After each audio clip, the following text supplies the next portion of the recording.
Walking into The Last of Us 2, I didn't know what to expect getting into it. The first 2 hours of the game was leaked, people canceling pre-orders left and right, review bombing on Metacritic's website, numerous videos of people saying the game was gonna be bad, tons, and I mean tons of people saying fuck Neil Druckmann or calling him Neil Cuckman all over the place. And I thought to myself, man, what did he do to make them niggas that mad? So I took it upon myself to go play Last of Us Part 2 day release every day till I had beaten the game, and here's my unbiased review of The Last of Us Part 2. The world.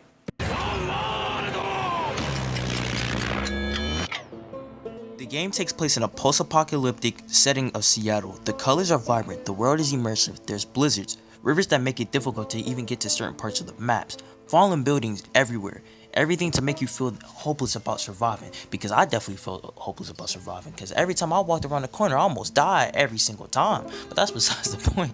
The tone of the game makes you feel like that is every man for itself, especially when you got 2 different gangs that always try to pull up on you. For example, the Scars, which are old world, they're against using guns and electricity, and then the Wolves that are more about using electricity and guns, and they've been going at a war for years and years over land in Seattle. More on that later. Combat. The combat in part 2 was way more brutal than The Last of Us Part 1. I could go grab somebody, hold them as hostage, and use their body like a sponge for bullets and shoot anybody in my way while they're crying not to be shot by their comrades. I could go beat their ass to the point where they start begging for mercy, and I could choose any weapon I want to off them, shooting at their legs so they're crippled for a short amount of time. I could even decide to get a flamethrower and burn them like they're on a grill to a crisp. Shoot, I could start making silencers to put on my pistols and dome anybody I see. Pause. I can use a bow to stay hidden. All these lead to different options I can use on the field to kill any person that wants to smoke. But anything I've mentioned so far really has not been the reason why people hate the game. So that's why we're about to get into the story. Who the fuck is this bitch? The long-awaited part, the story. Now, when I first started playing Last of Us Part 2, the question I kept asking was, why does it feel like I'm playing Red Dead Redemption 2? So I decided to call it Last of Dead Redemption 2. But in all seriousness, the beginning of the game had me feeling some type of way because you switch to the character everybody's been waiting to hear in this review. And of course, it's Abby. And you're just wondering who the fuck she is, especially when she fucking murks Joel at the beginning of the game. When it happened, I was mad, but later on I understood why people are so mad that Joel died. It isn't because he died, it's the way he died. He didn't deserve to be killed the way he was, at least for a main character. What made people even more mad was the guy that spits on Joel was mole-capped by Neil Druckmann, which is why so many people hate him as well.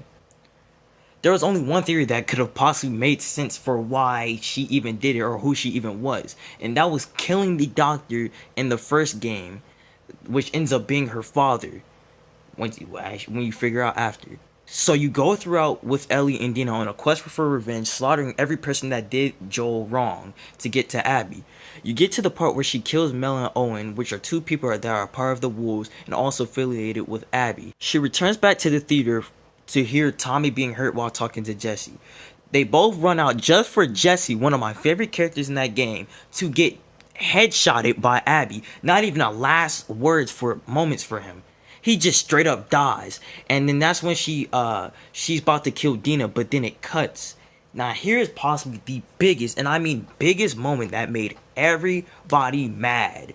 The same person that kills Joel, which is Abby, you have to play throughout the whole game playing as her, which made everybody mad. This pissed off the whole community. I wouldn't say the whole community, but I say mass majority of the community fucking hated that.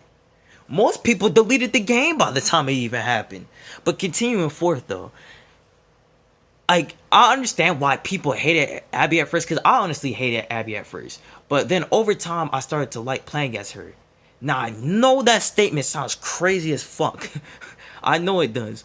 But I personally feel like her actions were justified in the sake of killing Joel. Because I mean, Joel did the same in the first game when he got screwed over at the beginning of the game with Tess. When the dude sold the guns to the Fireflies. So what did he do? He went to go get revenge on the Fireflies and the people that wronged him. Just like how Abby did. So, and even then, back in the first game, Ellie used to ask Joel questions like, have you killed tons of people? And he used to ignore the question. So this is all leading to the part of the ending. But we'll talk about that later. So around the time before Abby met Lev, it got boring, but proceeded to pick up, especially when you had to find Lev on the island. That was pure chaos. Like, chaos was going on everywhere. People were dying left and right. The wolves finally pulled up, which I said I was gonna mention later. The wolves finally pulled up on the scars, and they finally duked it out on this island, going crazy. Everybody just dying. The leader of the group, which was of the wolves, Isaac, dies. The leader of the Scars dies. So everybody's just having an all-out war on the island, and you have to find Lev with Yar to escape off the island. Yar ends up taking the dope for us by killing Isaac, and we escape off the island with Lev, which leads to the part of Ellie. It cuts back to Abby and Ellie fighting. And this is the part where I thought Ellie was going to die, which is where the game was going to end. Because there was a bunch of stuff on YouTube that I thought was a spoiler where it says Ellie dies. So I was like, wow, this is where the game's going to end. But that doesn't end up happening. I thought Abby was going to kill Ellie, but then Abby lets Ellie live. But now here's the biggest part of why people hate the game. The ending of the game.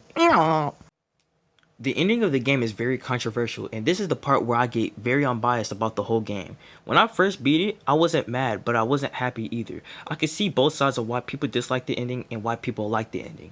I personally wanted Ellie to kill Abby. I honestly think they should have given the option to either kill Abby or not. After sitting on my couch for like, I don't know, like 20 minutes and taking the time to think about it, if Ellie really did kill Abby, she would just end up being what Joel didn't want her to be. By Ellie killing Abby, that would be tarnishing Joel's name. So I understand why people are mad and why she didn't do it. It served its purpose for showing why revenge will never lead anywhere. Because if Ellie killed Abby, then it would leave Lev to search for Ellie. Then if Lev killed Ellie, then her friends would go after Lev, so on and so forth.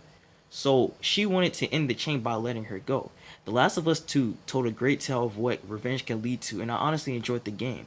So I'm going to have to give the game a big 8 out of 10. So that's it, man. Like, I'm sorry for all the homies that had to sit here and wait for me to make this video for the past 2 days. But yeah, if y'all enjoyed this video, please subscribe to this irrelevant YouTuber, because like, it won't even matter if y'all don't subscribe or not, because I'm going to still be making videos. I'm going to see y'all when Ghost of Tsushima comes out. I might do some other videos in between. But yeah, I'm out. Peace.